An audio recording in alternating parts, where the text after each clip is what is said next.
ओम शांति। प्रजापिता ब्रह्म कुमारी ईश्वरीय विश्वविद्यालय का संस्थापक पूज्य पिता श्री प्रजापिता ब्रह्म बाबा 1969 18 जनवरी अपना स्थूल काय को अर्थात शरीर त्याग करने के समय पर सभी ब्राह्मण वत्सों को आत्माओं को संबोधित करने के समय एक बहुत महत्वपूर्ण शिक्षा दिया, वरदान दिया और सावधान दिया। इन 3 शब्दों में उसमें समाया हुआ है। नंबर 1, और बच्चों को बाबा ने कहा आप निराकारी भाव का अनुभव करो। दूसरा, बाबा ने कहा निरहंकारी बनो। तीसरा, बाबा ने कहा निर्विकारी भाव का वरदान।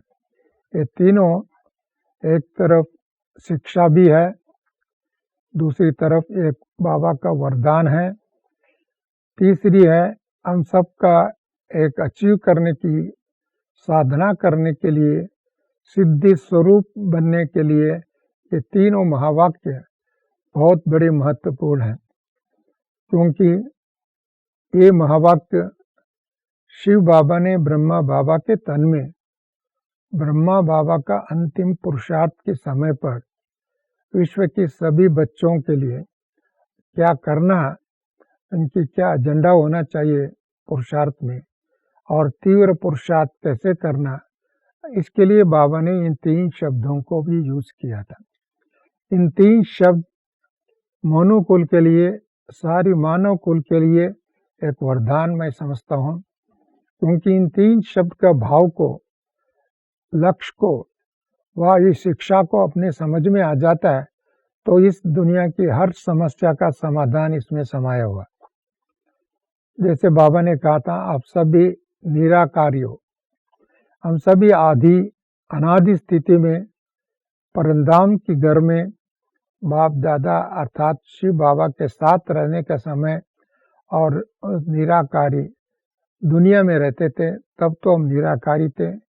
काय अर्थात ये देह नहीं था, उधर ना देह भाव, रंग भेद, जाति भेद, वर्ण भेद, जेंडर का भेद, वयो भेद आदि कोई भी नहीं था। हम आत्मा एक ज्योतिष स्वरूप की स्थिति में स्थित रहते थे। हम आत्मा एक प्रकाश स्वरूप की स्थिति में स्थित रहते। हम आत्मा शांति स्वरूप की स्थिति में स्थित रहते थे। हम आत्मा अशरीरी स्थिति में स्थित रहते थे। इसके लिए बाप दादा ने सबसे पहले इस शिक्षा में हम सबको निराकारी भाव का वरदान दिया था।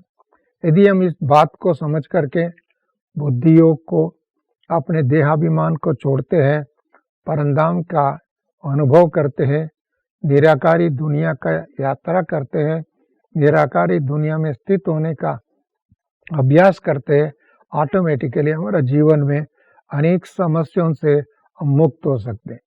अभिमान और अपमान का चक्कर से मुक्त हो सकते हैं, चिंता और रोग से मुक्त हो सकते हैं, भय और आतंक से मुक्त हो सकते हैं, ईर्ष्या और द्वेष और नफरत से मुक्त होते हैं। जैसे आज की दुनिया में सारी मनुष्य ईर्ष्या और द्वेष में और उसका ज्वालामुखी रूप धारण हो रहा है और नफरत का आग लगी हुई है, भेदभाव का भावना भरपूर हो चुकी है और अज्ञान का वश होकर के मनुष्य अनेक कुकर्म विकर्म पाप कर्म कर रहे हैं। इसके लिए दुख का बांट रहे हैं, दुख को दे रहे हैं, दुख का अनुभव कर रहे हैं। इसके लिए दुनिया को दुख दाम बना दिया। अशांति का एक तरफ मनुष्य अपने आप में लड़ रहा है और दूसरों से भी लड़ रहा है और प्रकृति को भी सर्वनाश कर दिया, सत्यानाश कर दिया है और सारी दुनिया में लड़ाई का मैदान बना दे। यदि हम इस बात का स्वीकार करें, हम सभी आदि में अनादि में निराकार स्थिति थे और निर्विकारी स्थिति में। आदि अर्थात बाबा ने बच्चों को परंधाम से, हम अपनी इच्छा से अपने पुरुषार्थ के अनुसार से क्यों ना हो, हम सतयुग में आए थे देवलोक में आए थे, और स्वर्ग लोक उसको कहा जाता है, देवलोक कहा जाता है, देवी देवताओं का राज्य कहा जाता है। ऐसी दुनिया में हम बच्चों को बाबा ने 100% पवित्रता के साथ और 100% हेल्थ, वेल्थ एंड हैप्पीनेस के साथ 100% सबको खुश देना, खुशी में रहना और खुशी को बांटना, इस कर्म को करते हुए और ऐसी एक दुनिया का रचना रचा था। इसके लिए उस दुनिया को भी हम स्वर्ग कहते हैं, हेवन कहते हैं, अल्लाह का दुनिया कहते हैं, अल्लाह का गार्डन कहते हैं। ऐसी गार्डन में रहने वाले, फूलों जैसा जीवन जीने वाले, सुगंधितमय जीवन जीने वाले हर व्यक्ति को, एक दो को सदा आत्मिक दृष्टि से, प्रेम की दृष्टि से और श्रेष्ठ भावना की दृष्टि से, सहयोग की दृष्टि से देखते हुए एक परिवार की सदस्य के रूप में देखने का अनुभव कराया। ऐसी कल्चर को, ऐसी संस्कृति को, ऐसी परंपरा के हम सबको डाल करके लगभग 1250 ईयर्स माना, इतने सालों तक हम बच्चों को बाबा ने ऐसी सतो प्रधान, श्रेष्ठ और प्रकृति में भी सब प्रकार के संतुलन, कोई अपधाय नहीं, कोई सुनामी नहीं, कोई अर्थक्वेक नहीं है, कोई फ्लड्स नहीं है, कोई भूकंप नहीं है, इन किसी भी प्रकार का इस धरती पर एक प्रकृति का प्रकोप भी नहीं है। ऐसी दुनिया बाबा ने स्थापन किया था। उस दुनिया में हम सब बच्चे हैं और निर्विकारी भी थे और साथ साथ निरहंकारी भी थे। एक निर्विकारी तो ही हो गए, क्योंकि निर्विकारी और निरहंकारी किसी भी देवताओं के अंदर अपने अभिमान और अपमान के चक्कर में नहीं आता है, क्योंकि उनके अंदर क्रोध का अंश नहीं है। इस क्रोध मुक्त जीवन जीने की कला को सीखना हो तो, वह समझना हो तो, इसका बेनिफिट को जानना हो और ऐसी विचारधारा से अपना जीवन को श्रेष्ठ बनाना हो, तो इस बाबा की वरदान जो है और साकार में होते हुए, धरती पर होते हुए हम अशरीरी बन कर के रहना, आत्माभिमानी बन के रहना, निर्विकारी बन के रहना और निराकारी बन कर के रहना और एक दो के प्रति सदा शुभ भावना से भरपूर जीवन जीने की प्रेरणा देते रहना। इसके लिए निरहंकारी कोई भी कर्म करते हैं, लोगों को अभिमान आ जाता है, वह अपमान महसूस करते हैं, क्योंकि अहंकार आना ही मना देहाभिमान, अहंकार मना ही एक दो को अवगुणों का भरपूर करना और एक दो के अंदर नेगेटिविटी को देखना और अपने आप में भी अभिमानित हो जाना। जो अभिमान आता है उसको अपमान जरूर अनुभव करना पड़ेगा। इसके लिए देवता दुनिया में, ऐसी एक सत्य युग में और ऐसी एक व्यवस्थित दुनिया में और ऐसी सुव्यवस्थित प्रकृति में, ऐसी प्रकृति का भी राजा कहा जाता है, विश्व का मालिक कहा जाता है, देवता कहा जाता है, डबल ताज और तख्तदाई कहा जाता है। क्योंकि डबल ताज, एक तो स्वयं परमधाम से आने के बाद में ऐसी पवित्र आत्मा होने के कारण, निर्विकारी होने के कारण उनका ताज में भी लाइट था, प्रकाश था, प्रभावली थी और इसका प्रकाशमय जीवन जीना था। ऐसी जी रहे थे हम लोग सब, ऐसा जीने की बाबा ने प्रेरणा दिया था और आपका सम्मान को जागृत कराया। साथ साथ में हम देवता होने के कारण एक दो को सुख देने का आदत थी, एक दो को ब्लेसिंग देने का आदत थी और एक दो को एक परिवार की दृष्टि से देखने का आदत है। इसी कारण से उस दुनिया को अल्लाह का दुनिया कहो, गॉड का दुनिया कहो, गोल्डन एज कहो, सत्युग कहो, देवता का युग कहो, एक युग ही ऐसा समय था। इसके लिए हर व्यक्ति के अंदर ये संस्कार था और कोई भी प्रकार की मानसिक रोग नहीं था, शारीरिक बीमारी नहीं थे और सामाजिक संकट नहीं था और हर चीज़ व्यवस्थित रहे और संपन्न भी थे। ऐसी दुनिया पुनः पुनर्स्थापना हो तो हम सबको नम्रचित होना चाहिए, निरहंकारी होना चाहिए और निर्विकारी भी होना चाहिए।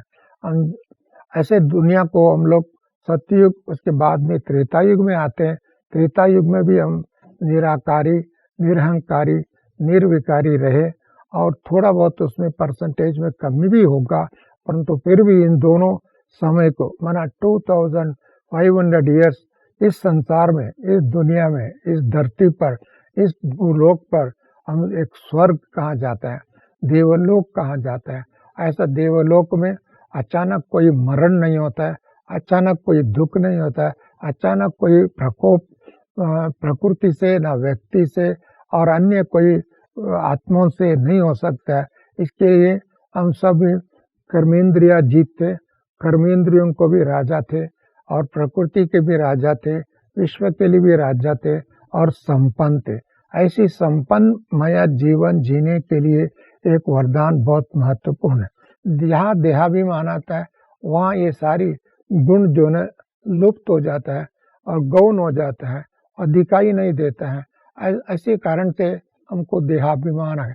जहाँ जहाँ देहाभिमान ज़्यादा बढ़ते गया उधर लिंग भेद भी ज़्यादा हो गए।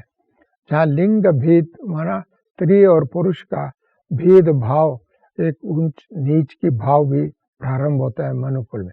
उससे भी आगे बढ़ कर के धर्म भेद भी शुरू हो जाता है, क्योंकि अनेक अलग अलग धर्म, चाहे इस्लाम धर्म, बुद्ध धर्म और क्रिश्चियन धर्म, जैन धर्म, सिख धर्म, ये अनेक धर्म का स्थापन होता है। तो हम सभी धर्म की लांछन लगा करके निराकारी निर्विकारी स्थिति का जो परमात्मा ने हमको वरदान से वर्षे के रूप में जो दिया था वो भूल जाते हैं और उसी कारण से इस समाज विकृतियों से धीरे धीरे भरने लगे, विकारों से भरने लगे।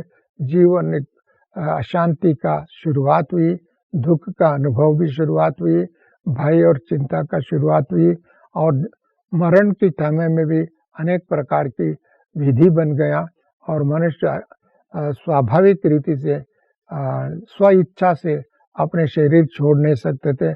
उसी समय दुख का अनुभव होता था और व्यक्ति दुख का अनुभव करता है तो ऑटोमेटिकली अपने परिवार को, अपने परिसर को, अपने वायुमंडल को, अपनी व्यवस्था में भी दुख को बांट देता है और उसका एक कल्चर बन जाता है।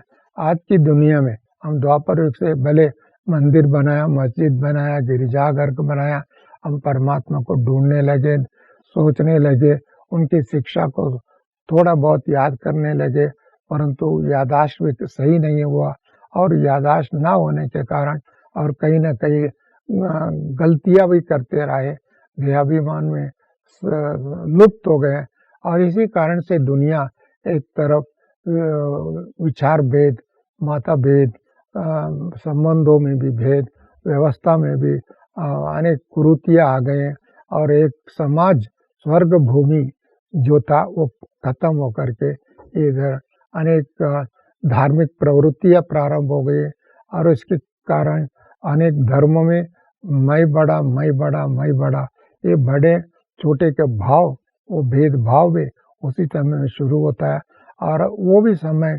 1250 ईयर्स के बाद में हम लोग घोर कलयुग में आते हैं। धीरे धीरे कलयुग आज की दुनिया में देखते तो घोर कलयुग हुआ। इसके लिए आप सभी देखते हैं मनुष्य निर्विकारी बनने की बजाय विकारी बनते जा रहे और विकार में भी इतनी हीन कृत्य करते हैं, पाप कृत्य करते हैं और उसका अपने मुख से शब्दों में वर्णन करना असंभव है। इसके लिए मनुष्य अपने आप को ये जेल का ना बनाया, अपने आप को एक बीमारी का घर बनाया। हर घर स्वर्ग था पहले, हर घर नरक बन गया। जो नरक हम कहते हैं कहाँ थे? इसी धरती पर है, इस समय में है, इस लोक में है। इस मानव कुल का जीवन एक नरकमय जीवन, दुखमय जीवन, पापमय जीवन, रोगमय जीवन व्यतीत कर रहा है। इसी को ही हम कलियुग कहते हैं। इस कलियुग में मनुष्य को कभी कभी ऐसा मुझे लगता है और बाबा की महावाक्य को जानने के बाद में sometime I feel, I experience, I wandered, मनुष्य बनने के बजाय मनुष्य कई बार प्राणी से भी बदतर बिहेवियर कहते हैं। ऐसी बिहेवियर को आप सभी अखबारों में देखने को मिलता है, कभी टीवी की न्यूज़ में माध्यम से मिलता है और अनेक समाज में अनेक ऐसी कुरीतियां बढ़ते गए हैं। इसके लिए जो ये बात हम भूल गए परमात्मा के महावाक्य, परमात्मा का वरदान, परमात्मा की शिक्षा, परमात्मा का इस धरती पर आकर के क्या हमको दिया था वो हम भूल गए। इसके लिए इस घोर कलयुग में भी हमको शांति चाहिए, सुख चाहिए, आनंद चाहिए और एक दो के अंदर प्रेम का अनुभव करना है, सुख का अनुभव करना। तो हम इस महावाक्य को सामने रखते हुए हम इस एक गॉडली मिरर कहो, गॉडली आईना कहो, गॉडली दर्पण कहो, व एक श्रीमत कहो, इस श्रीमत प्रमाण हम लोगों को जीवन व्यतीत करने के लिए हमको बाबा ने जो शिक्षा दिया, योगी भव। पहले तो हमको योग बनो, योगी बनो, योग सीखो, योगी बनो।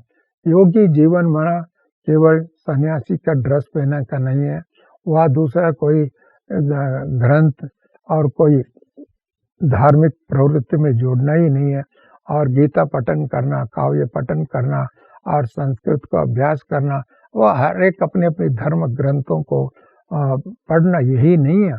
वास्तव में इन सभी ग्रंथों में हम सबको जो दिया था सार रूप में, जैसे उस सार को अनुभव करने के लिए इस योग चाहिए, जो योग से मनुष्य पुनः जो परमात्मा ने हमको निराकार स्थिति में, निर्विकार स्थिति में और निर्बंधन की स्थिति में इसको कर्म से मुक्त किया था, ऐसी मुक्ति और जीवन मुक्ति का जीवन जीने की कला अनुभव होगा। पुनः हम सबको डबल ताजदारी बनेगा। जैसे आदि में हम डबल ताज देवी देवता थे, पुनः हम डबल ताज देवी देवता बनेंगे। ऐसी देवी देवता बनने के लिए ये तीन, एक अस्त्र भी है, एक शिक्षा भी है, एक वरदान भी है। ऐसे वरदानों को हम पुनः बाबा की इस ईश्वरीय विश्वविद्यालय में जो बाबा ने दिया है, हम बच्चों को इसको मान्यता देते हुए और अपने जीवन में अनुभव करते हुए ऐसी श्रेष्ठ पुरुषार्थ करें, जिस पुरुषार्थ को बाबा कहते हैं तीव्र पुरुषार्थ करो, वह श्रेष्ठ पुरुषार्थ करो, दृढ़ संकल्प से करो और ऐसे समर्पण भाव से करो। ऐसे अनेक बाबा ने अनेक विधि से हम बच्चों को समझाया है। मैं समझता हूँ हर ब्राह्मण बच्चे तो ब्रह्म कुमार कुमारी भाई बहनें ने इसके महत्व को जानते हुए अपने जीवन को लक्ष्य की तौर दौड़ने के लिए आगे पुरुषार्थ कर रहे हैं, और इसके प्रेरणा स्रोत भी बन करके समाज में इस ब्रह्म भोजन का हो, सूक्ष्म ईश्वरीय शिव बाबा का वरदान का हो और मनुकुल का एक शिक्षा का हो, इसको अनुभव करते हुए पुनः हम भारतवासी विशेष इसको अपने जीवन में धारण करेंगे। यदि भारत स्वर्ग बनता है तो विश्व ऑटोमेटिकली बनता है, भारत में शांति है तो विश्व में शांति होगा, भारत में बीमार मुक्त समाज बनाएंगे तो विश्व में बीमारियों से मुक्त हो जाएगा। ऐसी एक दुनिया आगे आने वाला है, उसके लिए हम सबको इस आने वाले दुनिया को इस धरा पर उतारने के लिए हम अपने आप को योग्य बनाएं, हम अपने आप को योगी बनाएं, हम अपने आप को समर्थ बनाएं, अपने आप को शक्तिशाली बनाएं, अपने आप को इन तीन गुणों को धारण करते हुए, शक्तियों को धारण करते हुए समाज के अनेक कुरीतियों से सहित अनेक व्यर्थ बातों का, व्यर्थ संकल्पों का, व्यर्थ चरित्र को खत्म करके हम लोग एक शुद्ध, श्रेष्ठ, पवित्र, पावन, एक निराकारी, निरहंकारी, निर्विकारी दुनिया को स्थापन करना, इसी को ही कहा जाता है आत्मनिर्भर, इसी को ही कहा जाता है सेल्फ सफिशिएंट, इसी को ये कहा जाता है, जैसे आज के मंत्री जी कहते हैं वोकल से लोकल। परंतु ये हम अपने आप को एक सैंपल और एग्जाम्पल रीति से बनेंगे तो ऑटोमेटिकली, और हम बाबा का जो लक्ष्य दिया हुआ वो एक ह्यूमन ऑब्जेक्ट दिया हुआ है और हम अपना जीवन उसी अनुसार बन जाएगा। और आप सभी एक एक इस धरती पर उतरे हुए, अवतरित हुए नक्षत्र के रूप में, देवता के रूप में और चैतन्य देवी देवता के रूप में दिखाई देगा। और हम सब ऐसे बनेंगे तो automatically one world, one family, one God, oneness आएगा। नहीं तो आजकल इतनी भेदभाव है, उसको वर्णन करना असंभव है कलयुग में। इसके लिए जो बाबा ने इस धरती पर आकर के हम बच्चों को इन 3 शब्दों से ही हम सबको एक नया इतिहास दर्शाया, नया चरित्र दर्शाया, नया संस्कृति दर्शाया, नया सोच को दर्शाया। और इस सोच को हम आगे बढ़ाएंगे तो खुद भी इस धरती पर कमल पुष्प समान जीवन जीने की कला सीख जाएंगे। और इस कमल पुष्प समान जीवन जीने का विधि हमका स्वाभाविक नेचुरल बनता है, तब तो हम लोगों को हंस जैसा जीवन जीना, कोई भी प्रकार की विकृतियों में गिर के मोती को चुनने का आदत हो जाता है, पॉजिटिव जीवन जीने का, नेगेटिव से मुक्त हो जाता है और पाप से मुक्त हो जाता है और दुख से मुक्त हो जाता है। और इसी कारण से हर घर गृहस्थ में होते हुए हर घर स्वर्ग बनेगा। यदि भारत का एक एक घर स्वर्ग बनेगा तो आप सोच सकते हो कितने वंडरफुल वर्ल्ड हो सकता है, वंडरफुल दुनिया हो सकता है, वंडरफुल मैन हो सकता है। ऐसी आने वाले वर्ष को 2021 को हम ऐसी व्यक्तित्व जीवन जीने की कला को हम सीख करके हम उसका अमृत को, इस ब्रह्म भोजन को, ब्रह्म का वरदान को, ब्रह्म का एक शक्ति को हम अपना जीवन में ब्रह्मवत्स होने के कारण धारण करेंगे। 2021 एक तरफ सत्यता का प्रत्यक्षता वर्ष है, पवित्रता का आंदोलन, एक जागृति करने का वर्ष है और अज्ञान और अपवित्रता का अपने आप ठक्कर खा के अपने अग्नि कांड का अनुभव करेगा। और उस अग्नि कांड में भी हम बच्चे शीतल होकर के, शांति होकर के, एक तरफ उनको चीटी मार के पानी चिटका करके अर्थात शांति का पानी देते हुए क्षमा, दया और प्रेम की वरदान का अनुभव करते हुए और इस धरती को पुनः एक ईश्वरीय राज्य कहो, देवताओं के राज्य को, लक्ष्मी नारायण का राज्य को, संपूर्ण पवित्रमय जीवन का और दुनिया का हो, ऐसी दुनिया को हम स्थापन करेंगे। उस दुनिया में कभी पशु, प्राणी, पंछी, ये सब जो भी इस धरती पर है वो सभी सुखी रहेंगे और वो सभी व्याघ्रित नहीं रहेगा और वो सबके जीवन में भी एक खुशी रहेगा। नहीं तो आज के दिन में आप देखते हो क्या परिस्थितियाँ है। मुझे विश्वास है, मुझे आशा भी है, मुझे एकदम एक प्रेरणा भी बाबा ने दिया वो हम सबको, परंतु इसको पुरुषार्थ करके, तीव्र पुरुषार्थ करके, प्रतिज्ञा करते हुए, परमात्मा के हर बातों को जीवन में धारण करते हुए हम एक नया समाज बनाएंगे, नया युग स्थापन करेंगे, नया चरित्र को स्थापन करेंगे। और बाबा ने इसको दूसरे शब्दों में कहा, बच्चे आपका फीचर से फ्यूचर दिखाई दे। आपका फीचर, हर एक व्यक्ति अपने फीचर में, अपने मुख में खुशी देखना चाहता है और अपने कुछ चेहरे पर खुशी देखना चाहता है तो ऑटोमेटिकली दूसरों को चेहरे पर भी खुशी देखना चाहिए और अपने चेहरे में आनंदमय जीवन जीने का अनुभव करते हैं तो ऑटोमेटिकली उसका एक रिफ्लेक्शन कहो, एक अनुभूति कहो, एक दूसरों को प्रेरणा कहो, ऑटोमेटिकली उनमें भी हो जाएगा। इसके लिए एक स्पिरिचुअल वायरस कहो, एक स्पिरिचुअल वायरस स्प्रेड करना। कोरोना वायरस स्प्रेड होकर के कैसे दुखी बनाया, हम सब मिल करके एक स्पिरिचुअल वायरस, जो वायरस क्या और स्पिरिचुअल सुनामी, माना स्पिरिचुअल एक वेव को ले आकर के इस धरती को स्वच्छ का बनाए। इससे पूर्व में मन को स्वच्छ बनाए, संस्कारों को स्वच्छ बनावे, संस्कार को बाप समान अतः ईश्वरीय परमात्मा की संस्कार का अपना संस्कार बनावे। ऐसे बनाने वाले प्रत्येक ब्राह्मण बच्चों को, उनके साथी उनके परिवार के सभी भाई बहनों को और ऐसे विश्व को प्रेरणा देने वालों को हम अपनी तरफ से नया वर्ष की मुबारक, नया वर्ष की एक हम लोग सौगात देना है।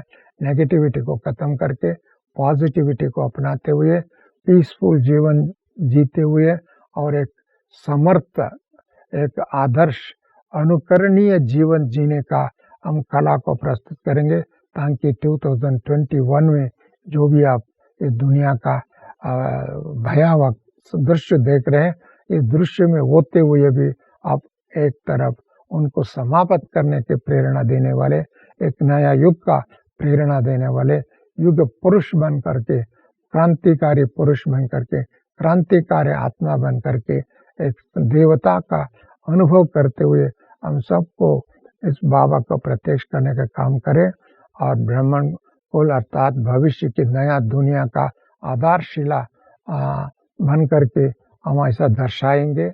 मुझे विश्वास है ऐसे कार्य करने वालों को मैं अपनी दिल की दुआ, दिल की बधाई, दिल की शुक्रिया करते हुए समस्त लोगों को प्रणाम करते हुए, नमस्कार करते हुए ओम शांति कहता हूँ। हम सभी 3 बार ओम शांति कहेंगे।